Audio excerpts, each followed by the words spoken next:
In northwest Nevada, there used to be a lake. One of the greatest lakes ever seen by a man.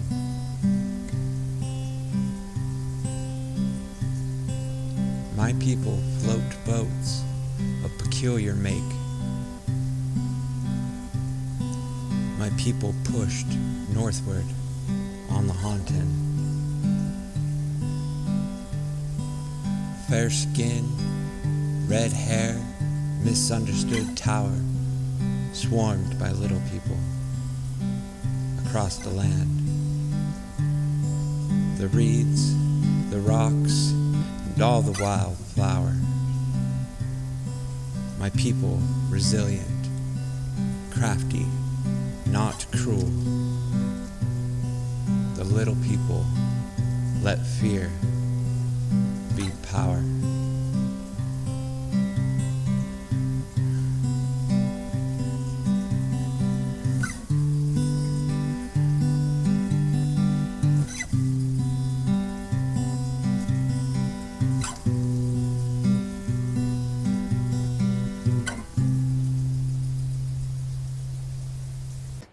What's up, buttercups?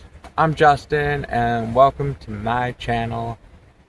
I'm here in Washington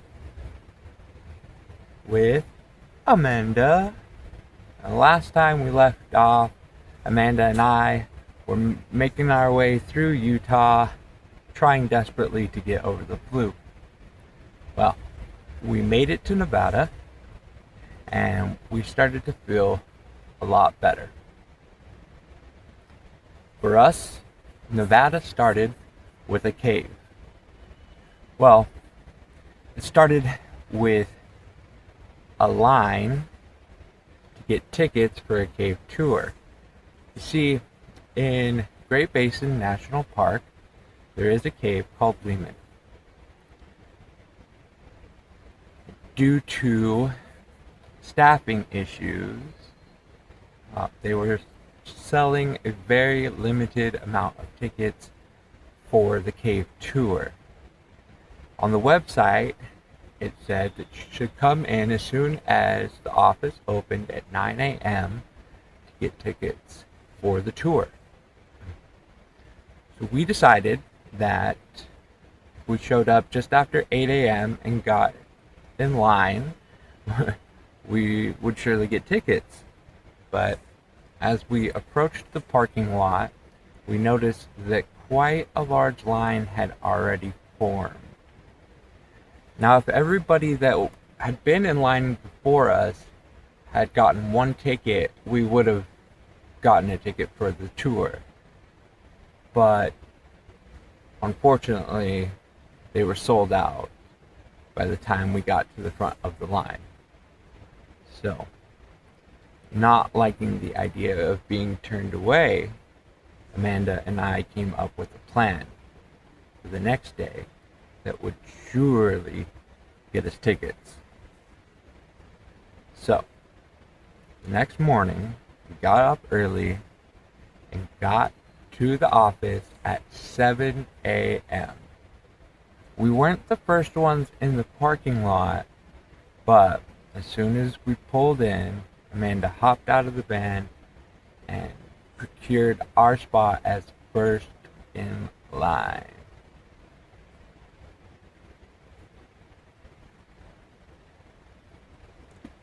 Now it was just a matter of waiting 2 hours for the office to open to get a ticket, and then another hour to when the tour started. So, while Amanda sat on her throne of first, I made us coffee.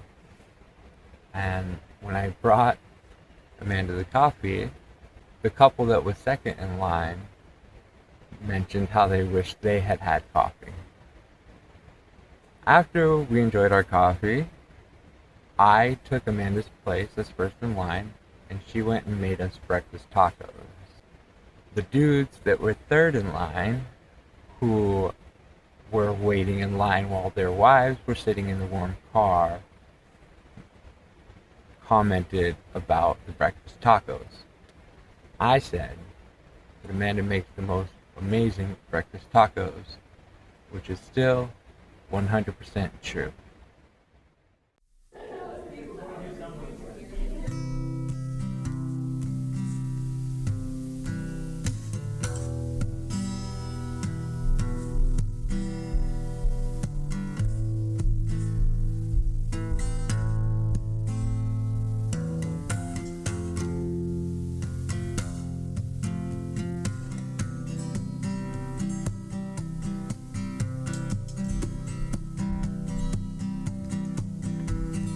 Whispered hues where shadows dance and play. An artist stood beneath the great expanse. A tree of life, twilight soft decay. Its branches twisted like a painter's stance. Each woven bark a birch that reached for the light. As roots embrace the earth in solemn trance. From ink to living canvas, dreams take flight. Each stroke a heartbeat intertwined with time. As starlit skies blend seamlessly with night. In nature's hand the artist finds their rhyme. The leaves unravel tales of fleeting grace, while petals drop like whispered thoughts in mine. Art imitates life, a mirror's face, as laughter echoes through the air like song. In silence, brush and bloom leave their own space.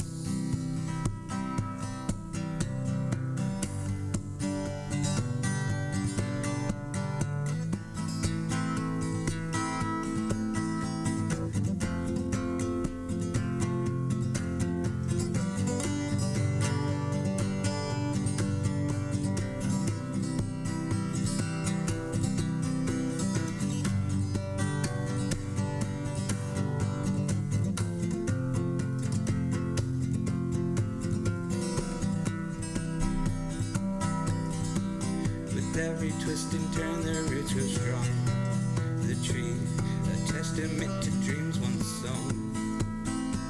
Where art becomes life, where I'll belong.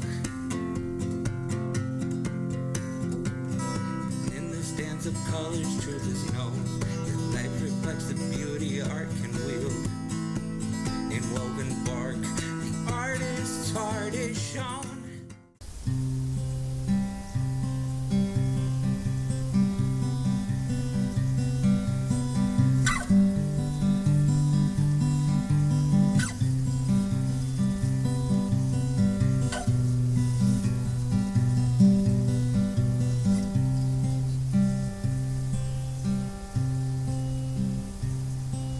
The reeds, the rocks, and all the wildflowers.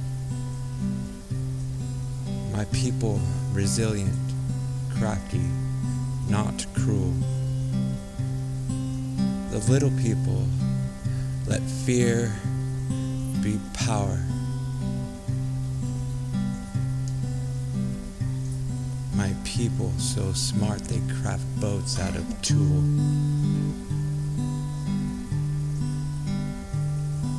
It's seen as unusual, it's seen as strange. And so stories are born from wise old fools. They eat people, they say. They are deranged. Fear presented by ones who act brave.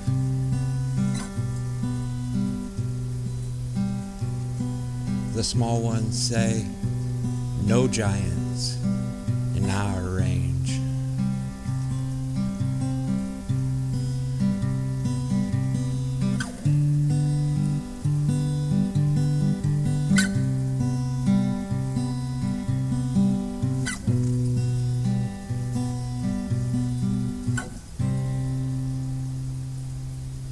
In 2020, I hiked the Hot Springs Trail, southbound from the Canadian border in Idaho and through Nevada. And now, 5 years later, as we make our way west across each range and base, I remember how I fell in love with the state. I had those same feelings now.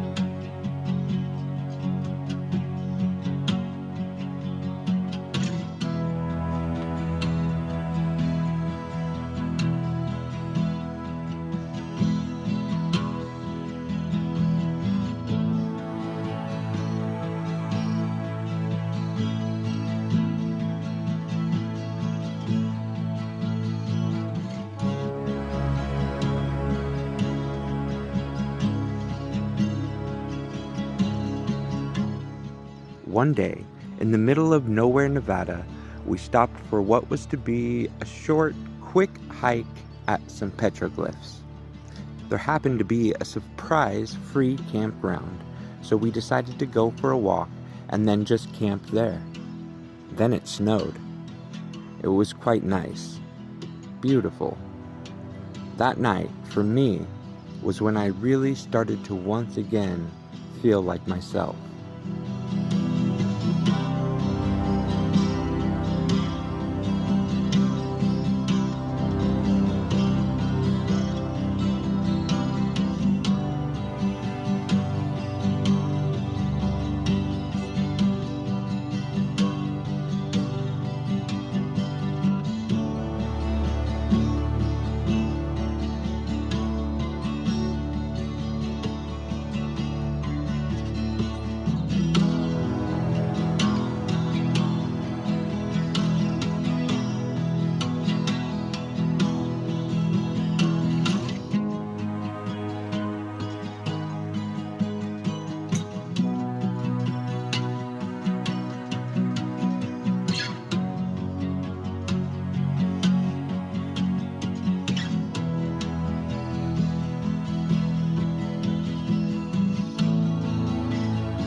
We continued on the next day.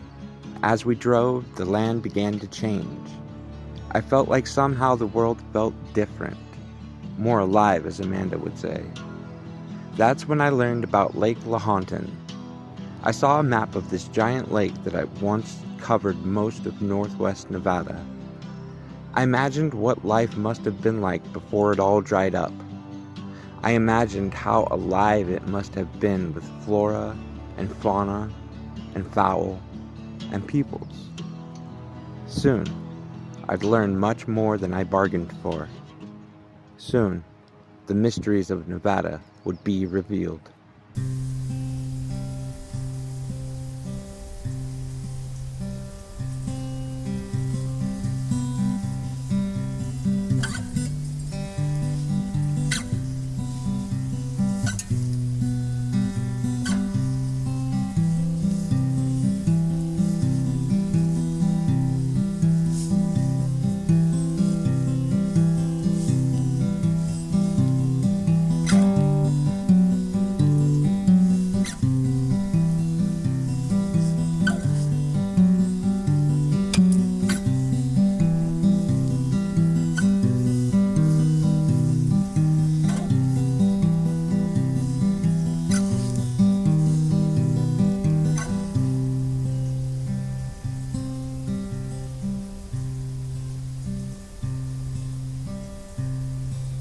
They eat people, they say. They are deranged. Fear presented by ones who act brave. The small ones say, no giants in our range. They trap my people inside a giant cave. A huge intention, every life to take.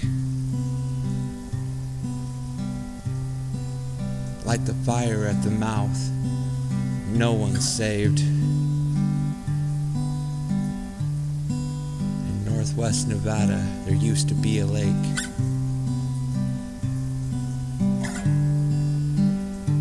of the greatest lakes ever seen by a man. My people float boats of peculiar make. My people pushed northward on Lahontan. Amanda and I have talked about this area before, as it is a place that she holds close to her heart. Being there myself, I totally get why. Being there together, I felt more alive. And oh, the rocks. The most spectacular rocks.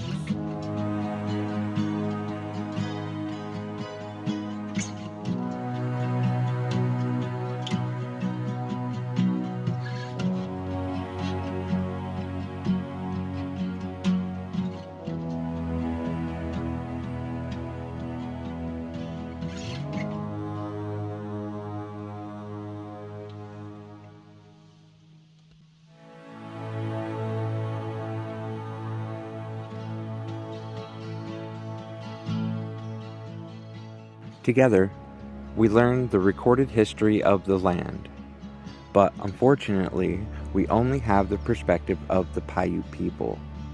I'm not discounting their oral traditions at all, but we know that there were other people there along with the Paiute.